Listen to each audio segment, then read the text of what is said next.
नमस्कार दोस्तों, मैं शंभू सिंह गोल स्टडी के YouTube चैनल पर आपका स्वागत करता हूं। दोस्तों, आज जो वीडियो लेके आया हूं बड़ा महत्वपूर्ण वीडियो आपके लिए। आज से जो भाग स्टार्ट हो रहा है वो भाग है 5। पिछले वीडियो में आपने केवल इंट्रोडक्शन देखा होगा। इस भाग को जब आप पढ़ लेंगे, भाग 5 जैसा है वैसा के वैसे भाग 6 भारतीय संविधान में सबसे बड़ा भाग है जो है भाग 5।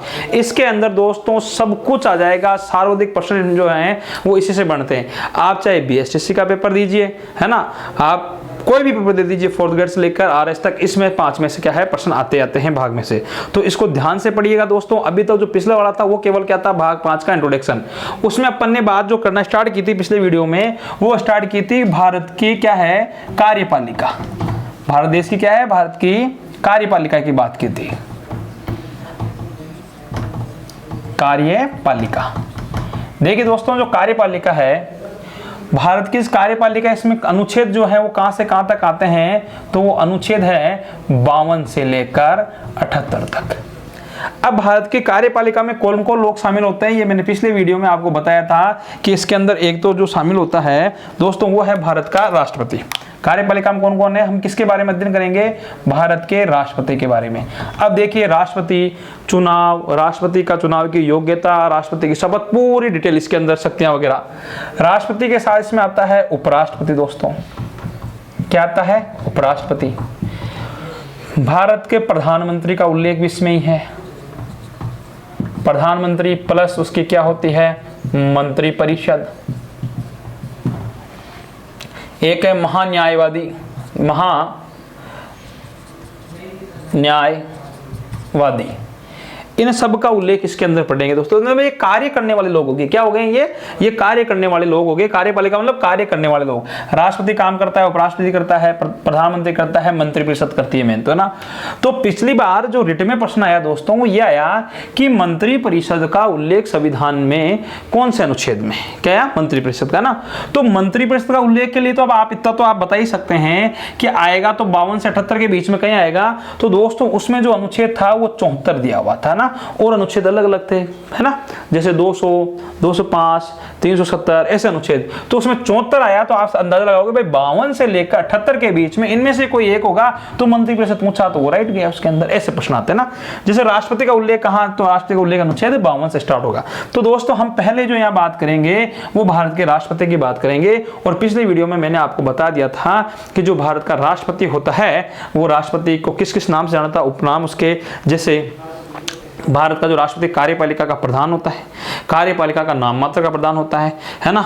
और जो आपको तीनों सेनाओं का अध्यक्ष होता है वह भारत का क्या है, प्रथम नागरिक होता है। ऐसी बातें अपन ने पिछले वीडियो में कर ली थी। आज हम जो पढ़ेंगे दोस्तों वो पढ़ेंगे राष्ट्रपति के लिए क्या पढ़ेंगे, अनुच्छेद पढ़ेंगे। क्या पढ़ेंगे, राष्ट्रपति के लिए अनुच्छेद, बहुत ही आसान तरीके से।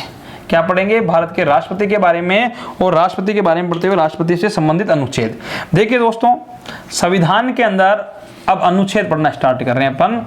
अनुच्छेद नंबर 52, ठीक है। अनुच्छेद नंबर जो 52 है, इस अनुच्छेद 52 के अंदर किस बात का उल्लेख है दोस्तों, तो इसके अंदर उल्लेख है अनुच्छेद 52 में कि भारत का एक राष्ट्रपति होगा।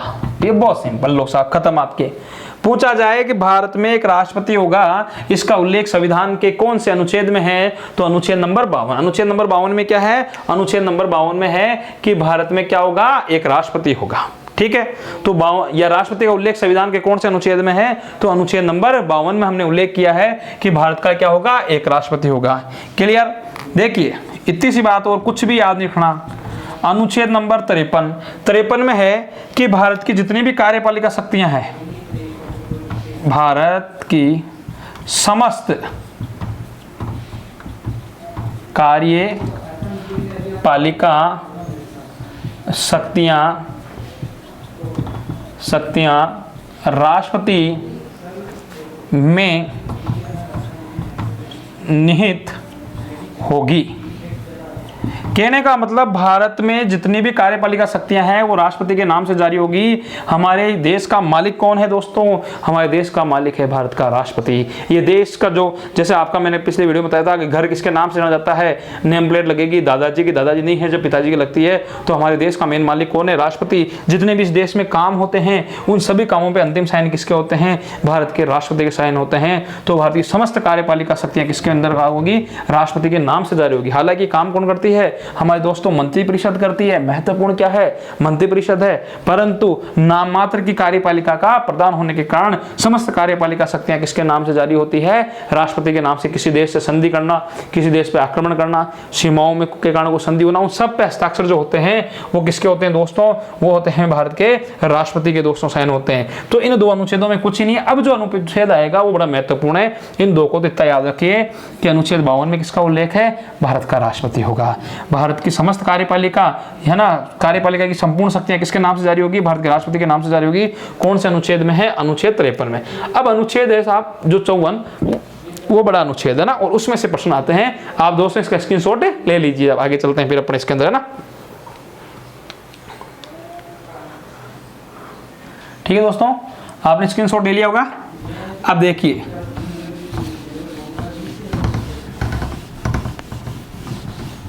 बावन में क्या है दोस्तों? 52 में है भारत का एक राष्ट्रपति होगा। अनुच्छेद 53 में क्या है? भारत की समस्त कार्यपालिका शक्तियां किसके नाम से जारी होगी? राष्ट्रपति के नाम से जारी होगी। ठीक है, अब नेक्स्ट अपन जो बढ़ रहे हैं वो अनुच्छेद नंबर 54। देखिए यहाँ 52 वापस लिख देता हूँ, कुछ भी नहीं है कोई खास बात, कि भारत में क्या होगा? भारत का एक राष्ट्रपति होगा। भारत का एक राष्ट्रपति होगा। क्लियर यहाँ पे। और अनुच्छेद 53 में क्या लिखा हुआ है? अनुच्छेद 53 में यह लिखा हुआ है कि कार्यपालिका की समस्त शक्तियां राष्ट्रपति के नाम से जारी। मैंने पहले लिख दिया था, निहित वो सही है ना। अब आगे देखिए, महत्वपूर्ण है यहाँ पे अनुच्छेद नंबर 54। कौन सा दोस्तों? अनुच्छेद नंबर 54। अनुच्छेद नंबर 54 में किस बात का उल्लेख है दोस्तों? इसमें उल्लेख है कि राष्ट्रपति का निर्वाचन, राष्ट्रपति का निर्वाचन, राष्ट्रपति का निर्वाचन। अब देखिए दोस्तों, आपको पूछा जाए भारत के राष्ट्रपति का चुनाव किस प्रकार होता है। देखो, निर्वाचन पद्धति अलग है, राष्ट्रपति का निर्वाचन। तो आप पूछे राष्ट्रपति के निर्वाचन में कौन भाग लेता है? राष्ट्रपति का निर्वाचन में कौन भाग लेता है ना। तो राष्ट्रपति का निर्वाचन कौन करता है? क्या आप और मैं चुनते हैं? तो देखिए, भारत क्या है कि गणतंत्र है। इस राष्ट्रपति के होने के कारण भारत देश क्या कहलाता है दोस्तों? गणतंत्र। बड़ी महत्वपूर्ण बात है। दुनिया में सभी देश गणतंत्र नहीं होते हैं। जिस देश का राष्ट्राध्यक्ष जनता द्वारा चुना जाता है, प्रत्यक्ष या अप्रत्यक्ष रूप से, वही देश क्या होता है? वो गणतंत्र कहलाता है। जैसे अमेरिका के नाम के आगे गणतंत्र लगता है दोस्तों, भारत के नाम के आगे गणतंत्र लगता है ना। इंग्लैंड के नाम के आगे गणतंत्र नहीं लगता, क्योंकि वो क्या है? राजतंत्र है। तो राष्ट्रपति चुना जाता है। तो ये निश्चित है कि भारत का राष्ट्रपति क्या होता है? चुना जाता है। भारत गणतंत्र है। अब राष्ट्रपति का निर्वाचन किस प्रकार होता है, या राष्ट्रपति के निर्वाचन में कौन कौन भाग लेते हैं? तो राष्ट्रपति का निर्वाचन मंडल, राष्ट्रपति का निर्वाचन मंडल। तो भारत का राष्ट्रपति का चुनाव जनता द्वारा अप्रत्यक्ष रूप से नहीं होता है ना। आप ये लाइन यहां लिख सकते हैं कि राष्ट्रपति का चुनाव किसके द्वारा होता है? कि जनता द्वारा। भारत के राष्ट्रपति का चुनाव जनता द्वारा दोस्तों यहां ध्यान रखना, जनता द्वारा अप्रत्यक्ष रूप से एक निर्वाचन मंडल द्वारा होता है। देखिए खास बात, भारत के राष्ट्रपति का जो चुनाव होता है वो चुनाव किसके द्वारा होता है? जनता द्वारा। आप कहेंगे जनता कहाँ चुनती है, परंतु यहाँ शब्द क्या लिखा है? प्रत्यक्ष रूप से किसके द्वारा? एक निर्वाचन मंडल बनाया जाता है। तो प्रश्न दोस्तों मैं आपको बार बार समझा रहा हूँ, प्रश्न यहीं से आएगा, अनुच्छेद नंबर 54 से आएगा। प्रश्न कहाँ से आएगा? अनुच्छेद नंबर 54। राष्ट्रपति का निर्वाचन किसके अंदर है? राष्ट्रपति के निर्वाचन मंडल का उल्लेख किसमें? अनुच्छेद नंबर 54 में। 54 में क्या लिखा हुआ है कि राष्ट्रपति का निर्वाचन एक निर्वाचन मंडल द्वारा होगा, जनता द्वारा, अप्रत्यक्ष रूप से। अब इस प्रश्न क्या आता है कि राष्ट्रपति के निर्वाचन में कौन कौन लोग भाग लेते हैं, इसके बारे में अध्ययन करेंगे। यहां तक समझ में आया दोस्तों? 52 में क्या है? 52 में है भारत का क्या होगा? राष्ट्रपति। 53 में क्या है कि राष्ट्रपति समस्त शक्तियां, कार्यपालिका की समस्त शक्तियां किसमें निहित होगी? राष्ट्रपति में निहित होगी। और 54 में क्या है? राष्ट्रपति का निर्वाचन। इतना से याद रखना आपको, राष्ट्रपति होगा 52, राष्ट्रपति की समस्त कार्यपालिका शक्तियां किसमें होगी? 53, और राष्ट्रपति जो चुना जाएगा उसका निर्वाचन मंडल है, उसका उल्लेख कौन से में है? 54। यहां तक याद है। अब देखिए 54 के अंदर क्या है कि राष्ट्रपति के निर्वाचन मंडल, जो राष्ट्रपति का निर्वाचन मंडल है दोस्तों, उस निर्वाचन मंडल में कौन कौन शामिल होते हैं, या आपको पूछ लिया जाए राष्ट्रपति के चुनाव में कौन कौन व्यक्ति भाग लेते हैं, तो उसके लिए ध्यान से सुनिएगा। अनुच्छेद नंबर 54 क्या बात कर रहे हैं हम? राष्ट्रपति का निर्वाचन मंडल। राष्ट्रपति का निर्वाचन मंडल, राष्ट्रपति के निर्वाचन में कौन कौन भाग लेते हैं? तो राष्ट्रपति के निर्वाचन मंडल में जो सदस्य भाग लेते हैं, तो वो सदस्य कौन कौन है? तो देखिए दोस्तों, इधर देखना, सदस्य राष्ट्रपति के निर्वाचन में एक निर्वाचन मंडल होता है, उस निर्वाचन मंडल के सदस्य भाग लेते हैं। उस निर्वाचन मंडल में सदस्य कौन कौन होते हैं? एक तो होता है राज्यसभा। राष्ट्रपति चुनाव में कौन भाग लेती है? राज्यसभा। प्लस दोस्तों ध्यान सुना, लोकसभा। राज्यसभा, लोकसभा व राज्यों व केंद्र शासित प्रदेशों की विधान सभाओं के निर्वाचित सदस्य। आई बात समझ में दोस्तों? प्रश्न में यही लाइन आएगी। पहली, राष्ट्रपति में बार बार समझा रहा हूं, इस राष्ट्रपति में से जो प्रश्न आते हैं, मतलब भाग 5 में, उस भाग 5 का एक प्रश्न तो मैं आपको यहीं बता रहा हूँ। एक तो ये आता है संसद के अंग तो 3 होते हैं। कौन कौन से होते हैं? राज्यसभा, लोकसभा, और एक होता है राष्ट्रपति, है ना, ये आता है। और एक इसमें आएगा तो क्या आएगा कि राष्ट्रपति के चुनाव में भाग लेने वाले सदस्य निम्न में से कौन सा नहीं है? कौन कौन सदस्य भाग लेते हैं? तो राष्ट्रपति के चुनाव में 2 तो क्या लेते हैं? सदन भाग लेते हैं। कौन कौन से सदन? 2 क्या सदन कितने आगे? 3 आगे। ये तीसरा विधानसभा भी है दोस्तों। संसद होती है, संसद में क्या होती है? जो केंद्र में बैठती है दिल्ली में, वो हमारे यहाँ संसद है। उसमें एक तो राज्यसभा होती है और एक लोकसभा। तो लोकसभा और राज्यसभाओं के सदस्य होते हैं। लाइन में ऐसा आ जाए ऑप्शन, देखो ऑप्शन किस प्रकार आएगा? राष्ट्रपति के चुनाव में निम्न में से कौन से सदस्य भाग लेते हैं? पहला ऑप्शन लोकसभा, गलत। दूसरा ऑप्शन लोकसभा और राज्यसभा, तो वो भी केवल गलत है ना। तो पूरा ऑप्शन आपको यहाँ तक राइट करना है। ये प्रश्न बार बार आया हुआ है, आपको अच्छी तरह समझा रहा हूँ। राज्यसभा, लोकसभा व राज्यों की क्या है? विधानसभाओं के, है ना, राज्यों और केंद्र शासित, दोस्तों केंद्र शासित प्रदेशों के भी क्या? विधानसभा, उनके भी सदस्य विधानसभाएं।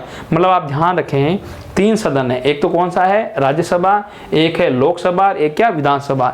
इन तीनों सदस्य, इनके तीनों के सदस्य होने चाहिए। और वो भी क्या होने चाहिए? लास्ट की लाइन ध्यान रखनी है, सबसे महत्वपूर्ण लाइन है, निर्वाचित सदस्य। जो सदस्य चुने जाते हैं वही सदस्य दोस्तों इसमें भाग लेते हैं, है ना। मनोनीत सदस्य भाग नहीं लेते इसके अंदर, है ना। तो देखिए विधानसभा, अब यहाँ जो मिस्टेक होती है वो दोस्तों यहाँ होती है, राज्यसभा, लोकसभा व विधानसभाओं के निर्वाचित सदस्य तो भी राइट है, पर राज्यों में विधानसभाएं हमारे कुछ राज्यों में भी है, हमारे केंद्र शासित प्रदेश भी हैं। उन केंद्र शासित प्रदेशों में भी क्या है दोस्तों? वहां पे भी क्या है? विधानसभाएं। तो आप ये कह सकते हैं, प्रश्न यहाँ चेंज भी हो सकता है, संपूर्ण भारत की राज्यसभा, लोकसभा और भारत की विधानसभाओं के निर्वाचित सदस्य तो भी हो गया ना। मतलब दोस्तों ये दोनों मिलके क्या है, भारत की विधानसभा भी लिख सकते हैं यहाँ पे, भारत की विधानसभाओं के सदस्य तो भी राइट है, क्योंकि कुछ तो राज्य है, कुछ क्या है, केंद्र शासित प्रदेश है ना, तो उन सब के। अब इसकी जगह चेंज क्या आता है दोस्तों, दो बात का ध्यान रखना। राज्य तो दिया हुआ आएगा, ये चेंज लाइन ऐसी भी आ सकती है, राज्यसभा, लोकसभा, राज्यों व दिल्ली और पांडिचेरी, पहले ऐसा आता था। अब आपको पता है जम्मू कश्मीर भी बढ़ गया है, तो इसकी जगह लिख रहा हूं मैं केवल इसकी जगह दोस्तों, एक तो कौन सा है, दिल्ली, एक पांडिचेरी, एक क्या है दोस्तों, जम्मू कश्मीर। इनमें भी क्या है, विधानसभा है दोस्तों। तो यह लाइन की जगह इस केंद्र शासित प्रदेश की जगह ये शब्द भी लिखा है तो भी राइट होगा। क्या लाइन बोल रहा हूँ फिर ध्यान सुनिए, राज्यसभा, लोकसभा, राज्यों, दिल्ली, पांडिचेरी, जम्मू कश्मीर की विधानसभाओं के निर्वाचित सदस्य, तो भी प्रश्न क्या हो गया, राइट हो गया दोस्तों। आई बात समझ में। तो यहाँ तक आप देखे हैं, सबसे महत्वपूर्ण बात यही है, बार बार इसी बात को समझना है आपको अच्छी तरह से। कंफ्यूज हो रहे हैं तो फिर समझा रहा हूं, वापस ध्यान से सुन लीजिएगा एक बार। भारत के राष्ट्रपति के चुनाव में कौन कौन सदस्य भाग लेते हैं, तो वो लेते हैं राज्यसभा, लोकसभा, राज्यों व केंद्र शासित प्रदेशों की विधानसभाओं के निर्वाचित सदस्य। दोस्तों कौन भाग नहीं लेते, तो इन सब के मनोनीत सदस्य भाग नहीं लेते। ये जो मैंने डिटेल यहाँ बताई है, इस डिटेल का तात्पर्य है कि यहाँ केंद्र शासित की जगह ये दिए हो जाए तो आप कंफ्यूज नहीं हो, क्योंकि ये केंद्र शासित प्रदेश तुम्हारे 8 हैं, परंतु इन 3 केंद्र शासित प्रदेशों में क्या है दोस्तों, इन 3 केंद्र शासित प्रदेशों के अंदर हमारी विधानसभाएं भी है। तो इन सब विधानसभाओं के सदस्य क्या लेते हैं, भाग लेते हैं। स्क्रीनशॉट ले लीजिए दोस्तों इसका एक बार। ठीक दोस्तों, स्क्रीनशॉट आपने ले लिया होगा, बात समझ में आ गई है आपके अच्छी तरह। मैं आपको बार बार यही कहना चाह रहा हूँ और बताना चाह रहा हूँ कि जो अपन राष्ट्रपति में से मैं बता दूंगा कि कौन कौन से अनुच्छेद दोस्तों महत्वपूर्ण होते हैं। 52 में कुछ भी नहीं है, 52 में क्या है कि भारत का एक राष्ट्रपति होगा। 53 में क्या है, भारत की समस्त कार्यपालिका शक्तियां किसके नाम से जारी होगी, राष्ट्रपति के नाम से जारी होगी। और 54 में क्या है कि राष्ट्रपति का निर्वाचन, है ना, मैंने निर्वाचन पद्धति नहीं बोली दोस्तों निर्वाचन पद्धति आती है 55 के अंदर। ये एक निर्वाचन मंडल है कि राष्ट्रपति के चुनाव में कौन कौन सदस्य भाग लेते हैं, ऐसा प्रश्न आता है। यह आता है निम्न में से कौन सदस्य भाग नहीं लेते, ये बहुत बार आया है दोस्तों। और जिस ऑप्शन में ये लाइन यहाँ से लेकर यहाँ तक पूरी लिखी हो जाए, तीसरा ऑप्शन और चौथा हो, तो ही वह लाइन क्या होगी दोस्तों, राइट होगी। नहीं तो ये क्या है कि इसमें कई बार राज्यसभा, लोकसभा इनको एक साथ लिख के एक पॉइंट में तो ये दूसरे के अंदर लोकसभा, राज्यसभा, विधानसभा लिख देते हैं, है ना। कई जगह केंद्र शासित प्रदेश नहीं लिखते दोस्तों, केवल राज्यों की विधानसभाओं के सदस्य लिखा जाए तो भी गलत। ये पूरी लाइन आएगी तो ही राइट सही होगा। राज्यसभा, लोकसभा मतलब 2 सदन, कौन से, केंद्र के 2 संसद के 2 सदन, राज्यसभा, लोकसभा, और राज्यों में होता है विधानसभा और विधान परिषद। तो राज्यों का विधानसभाओं के निर्वाचित सदस्य भाग लेते हैं किसके, राज्यों व केंद्र शासित प्रदेश। राज्य और केंद्र शासित प्रदेश का मतलब क्या है, संपूर्ण भारत। तो लाइन कभी चेंज आ जाए तो आप टेंशन मत लीजिएगा। संपूर्ण भारत की राज्यसभा, लोकसभा व संपूर्ण भारत की विधानसभाओं के निर्वाचित सदस्य तो भी राइट है। पर मैं यहाँ ये बताना चाह रहा था कि जो केंद्र शासित शब्द है उसकी जगह केवल दिल्ली, पांडिचेरी और जम्मू कश्मीर भी लिखा जाए तो भी सही है। यह प्रश्न घुमा के बोले, भारत में किस केंद्र शासित प्रदेशों के सदस्य राष्ट्रपति के चुनाव में भाग नहीं लेते, है ना। तो केंद्र शासित प्रदेशों में दिल्ली वाले लेते हैं, पांडिचेरी लेते हैं, जम्मू कश्मीर लेते हैं। आ जाए लक्षद्वीप, तो लक्षद्वीप के कोई सदस्य भाग राष्ट्रपति के चुनाव में नहीं लेते, क्योंकि वहां तो विधानसभा है ही नहीं, तो कहां से भाग लेंगे ना। तो इस बार कहां से, तो हमारे यहाँ केंद्र शासित प्रदेश कितने हैं दोस्तों, 8। उनमें से दिल्ली, पांडिचेरी और जम्मू कश्मीर 3 में ही क्या है दोस्तों, विधानसभाएं हैं, और राष्ट्रपति के चुनाव में विधानसभा के सदस्य ही भाग लेते हैं। आ गया होगा यहाँ तक समझ में, ठीक है दोस्तों। अब देखिए, अब अगर अपन जो पढ़ेंगे वो पढ़ेंगे दोस्तों अनुच्छेद नंबर 55। अनुच्छेद नंबर 55 में है राष्ट्रपति